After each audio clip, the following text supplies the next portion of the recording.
วัสดีทุกคนสวัสดีวันนี้ผมกับมิสเตอร์แบงค์พันแล้วก็คิดไอทีชาแนลเนาะสวัสดีวันนี้เรามาเงินได้หำน้อยมาเฮียง มากินข้าวเนี่ยนะ หากระตื้นนอน โอ้เป็นไอเลยเขากับ บิ๊กไงกับมันเนี่ยออกมาเลยตังค์ โอ้มาแคมปิ้งตีสักแคมปิ้งกลางสายฝนดิฝนกับสิตกก็ยังมาพอกับมาน้ำหลังเนาะเดี๋ยวกับใกล้ชิมเมือแล้วฝนสิตกเลยจังหน่อยกับที่ไปเงินไอ้บิ๊กผู้แหลกกันว่าเขาจะออกเมือแล้วไปเบิ่งเนาะมาเขาจะเห็นอย่างกันเนาะ ก็เห็นอย่างกินต้องกินข้าวนี่มันบิ๊กมากแต่เรือมันกินข้าวเนี่ย โมเมนต์ค่ะ มันต้องเห็ดอย่างกินเนี่ย โมเมนต์พาไม้มาจีบดิ โอ้ฟาร์มไอมาเพื่อใส่เสน่ห์นะ เพื่อมาแบบ เพื่อสักวัน อันนั้นแบบคันเขาแบบเย้ยหลายๆเย้ยหลายๆแบบ ทีลูกใส่ บางเทื่อบางเทื่อมักเท่เลย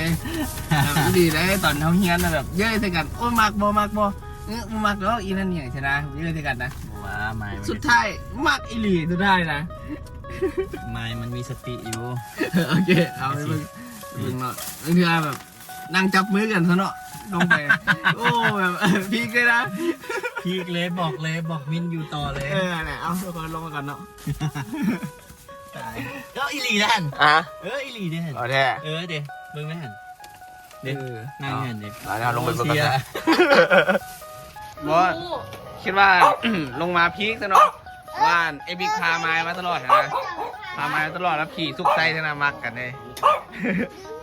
ลงแบบว่าไม้นั่งจับมือกันพีคเลยได้สิ นอนนี่หน่อย ได้เหรอ เมื่อคืนนี้ไม่นอนที่นี่ไม่นอนที่กล้อง ไอ้ กัน ตีหูไอ้ตีไหน ฟุตบอลเขาหมักกันแท้นี่แต่ว่าพีสุกใส่ เอาละอันนี้อาจจะมากันที่กันอย่างนี้ได้เนาะมาทุกมือเนาะ เอาเศร้าเลยเด็ก นะกินก่อยบานๆเนาะ นอนบ้านไอ้พี่มือสอง มาถึง เท่ากันมีจะดำนี่แหละ มาถึงเวลาขนาดเลยได้กินข้าวเลยเนาะ กินต้มกับทานะ ว่าอย่าง ปลาแซลมอน ตลก นี่คือจังหวัดร้านหามากินลิ้น ตัวเล็ก ก็คือไอ้โจ้ครับ ฮะ เขากินแต่ผัดเมย์ โอ้ นั่งอีก กับ ตัวกระเฮานะ กินก่อยกุ้งเขาไปเทือนทั้งวันเอาไปให้ แปลว่า มันเนี่ยกินเทือนเหมือนกัน เมื่อวานนี้ออกกุ้งเลยให้เนี่ย กินไปเทือนเลยป่ะ เด็กผู้ชายคนนี้มัวไม่ใช่แบบนี้ตายเราเล็กเต็นกลิ่นละ แล้วตัวกิน เห็ดว่าปลูกเห็ดว่าไม่ตาย บ่อยนะ มันจะโกรธแบบนี้ ถ้าเรากินเราไม่มาก็เห็ดกินอย่างนั้นเลยเนาะ เราสมเรา17นี่ เฉพาะไอ้เห่าบะเมื่อเลยเนาะ ซื้อดิ่ง มาเนี่ยไม่กินเลยกินดีกันเนาะ แม่งอยู่นี่ ก็เลยซื้อไปเลย คือนี่ไอ้บิ๊กเราเลี้ยงดิ พอไอ้เห่าบะเมื่อเลย หันบุ้มเลย เบื่อครับไม่เคยอยากกลับแต่มาอยู่นี่เนี่ยก็ยังไม่อยากกลับนี่ก็มาหลินเฉยๆมุกปี้อะ มาอยู่เลยอีก อยู่เลย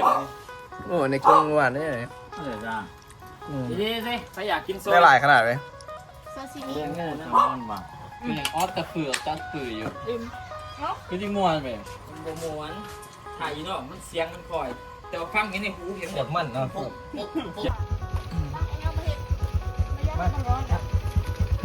มาขี่รถข้ามโคนมากับเสื้อเอื้อยนี่นะเป็นแต่เสื้ออยู่อันนี้จ้าเสียดายอยู่ เสื้อเอื้อยนี่นะสิขี่ลงมาหวานฮอด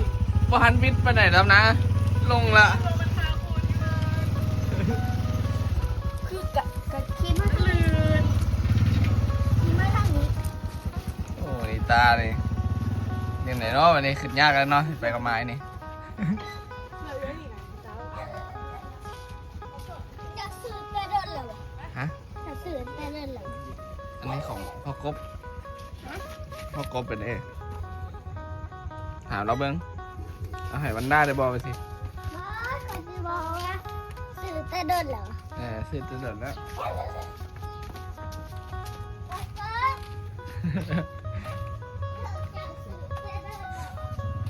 ตอนนี้เราก็มาฮอดบ้านในดีแล้วเนาะกลับมาเงินละ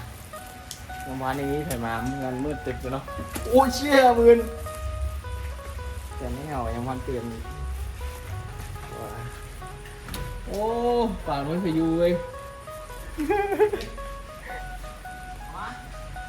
แต่ไม่เอายังวันตื่นเนาะเป็นโมงกันบุญ7-8 โมงแล้วแบบ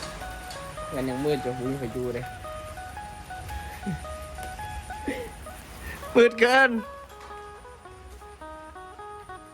ขายเหี่ยวไข่ตูให้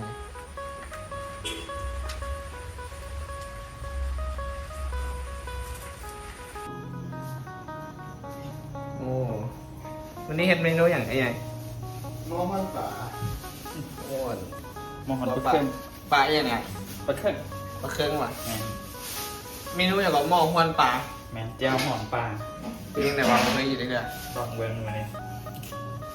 ปลานี่ก็จะเห็ดอย่างไรเนาะเห็ดลาบเนาะ เป็นลาบเผ็ดลวกใช่ไหมลวกจิ้มวาซาบิ โอ้นี่มีคนเขาขอเนาะบุ้งหูเนาะบุ้งหูวิธีเห็ดเนาะเราเบิ่งแล้วนะ ดูไว้ได้จำไปใส่นะน้องนะ ไอ้ไงเขาครัวรอเนาะอยู่นี่เนาะเป็นพ่อครัวที่เจ้าอยู่นี่อันยุคนมันไอโซ่ยุคนเป็นถ้าเราเป็นผู้มือเราเขานะมันผู้ช่วยเนาะผู้ช่วยแต่อยู่นี่ไอ้ไงเราเป็นเชฟอยู่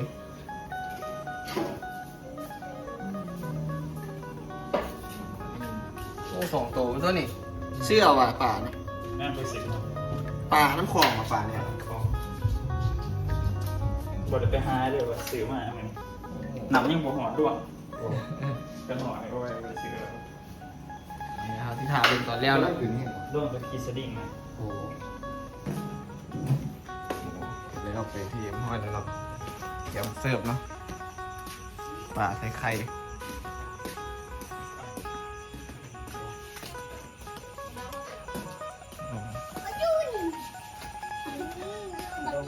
เอากินเล่นนี่ได้ละอ่ะไม่ได้แล้วนี่ใส่ได้เลยเนี่ยกินได้เลยนี่ พอดีเลยจะกินอยู่น้ำเอาไปกินน้ำเลย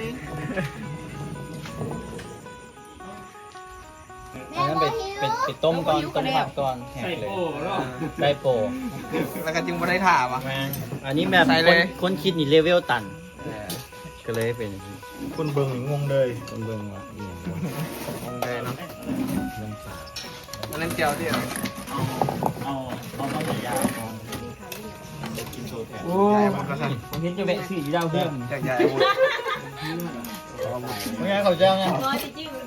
กระสือมาแต่หน้ากระชังเอา เจียว โอ้ยมา มาผิดพ่อใหญ่ เจียวสูตร3 เดือนที่นี่ มาผิดเจ้า มันน่าจะเอายักออก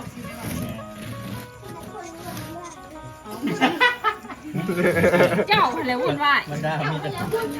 คนบนบ้าน บอกไปไม่ได้คนวนไหว คนบนบ่ายเลย นั่นโทรศัพท์คอยหัน ชิมกันที่นี่ พักคิวหมอนะ ว่าใส่หมดเลย ก็ตาม วุ่นมากเลยพออยู่กันอยู่ บอกว่า แม่พักเดี๋ยวลวกไปเลย ฉันน่ากินผมเบิร์ดได้เนาะไม่เห็นเดินเล เจ้าย ว่ากินก็เปล่าเจ้า ลองชิมมันเลยครับ เจ้าแบบ เนี่ยว่าแจว ยับเข้าหน้า เอาแล้วคอยยืนไหนยังมองไหวแม่ยืน ไปเจียวสูตร3 แสนเนี่ย เอา มีสูตร6 แสนเนี่ยสูตร8,500,000มีสติงพร้อมเลยโอ้อันนี้อย่างนี้ ขี้ปลาใช่ปะ ไปปลาคนละยางเลยหมดใส่เลย เห็นบอกเปล่าลวกพักเลยผมคิดแบบนั้นนะ มีหุ่มเป้าพร้อมไหนไอ้กอบเจ็ดวะมีหุ่มเป้าพร้อมไหนเนี่ย คุณเบา ปกติก็จะเอาทิมด้วย ก็ลมก็ป้าลวกเลยเกิดลวกเนี่ย วันนี้ แต่ไม่จะคายเอาน้ำท่านเราคายเอาน้ำลวกไม่ให้เลยก็ได้ มีปากเสียงกันแล้วเนาะมีปากเสียงกันย้อนแค่นี้มีหักเลย บดแต่ก็แบบสุดแต่พี่จุ๊บนี่จังเลย โอ้ย จักปักแต่ไม่ดีเลยเจียวทีเดียวตัวที่จะวิ่งในตับเราขอยังไงสูตรเจียวเบิ้งอยู่2 คนเด้อ2ไอ้ก๊อกฮะบอยยังได้ดอกซิมละโอ้ยตายเลยซิมหันรอดตายแล้วโอ้ยครับสมาธิตาม ลงย้ายฝากกันเนาะฝากเป็นจุ่มป่าเลย มายิงก็คือ เราผ่านปลาเนี่ยเราต้องย้ายฝากคนเลย วันนี้จะมาบึงลาน ง่ายฐานครับ หลังมีเรื่องโมเมนต์นะ แปลวุ่นละ มูอ่ะ ข้างหลังให้หลานเลย หลังมีเรื่องบูเห็นหนาร้านเป็นเดือนเลยพี่ เบอร์นี่เขียวลงเขียวลงหลายๆ ใส่น้ำมันบอกก่อนเป็นซิกเนเจอร์ อ๋อเฮ็ดแห้งยศกินไว้เนาะแห้งแบบอีดีนะ ก็ยังหยุดเลย แห้งเพชรแห้งอันแห้งกินตื้มแห้งกินตื้มมานะ แห่งมัน เออแบบห้องสุดท้ายน้ำเพียงขวดนะห้องสุดท้ายเจ้ากับเบิร์ดเลยเจ้าหมดแล้ว นี่ก่อน มากินข้าวเด้อ อันนี้ก็ตีมากหัวปลา เด้อกินข้าวเด้อเด้อ โอ้หายละ ยังก็ว่าแต่อเมริกันเพราะมาได้แท็กผมขังปันยัง มาเลย เลิกเลยทุกคน มันแซ่บอยู่แต่ว่าโอ้แพงมากก็คือมี นี่ก็พากันเมียนะเนาะอายุเข้าเลยลมมือแห้งนั่งบยินเท่านั้นทุกคนใส่ดออยู่ในเนาะทุกคนเฮากาสิกลับแล้วเนาะแบบนี้เนาะจบคลิปเพียงเท่านี้เนาะอย่าลืมกดไลค์กดแชร์ด้วย บ้านใช่ไหมแซ่บบอลชาติเป็นใหญ่ แซ่บไปเลยเนาะเจ้าหันบุเคยกินได้แค่เจ้านะแค่ในพี่ไปทายสุดเจ้าเราไว้แล้วมันพยักเบิ่งไปเบิ่งของกินในพี่เนาะคนแต่ตกเลยเขาก็เป็นไอเนาะเดี๋ยวแข่งคนไหลเจอกันขึ้นหน้าทุกคนก่อนบ๊ายบาย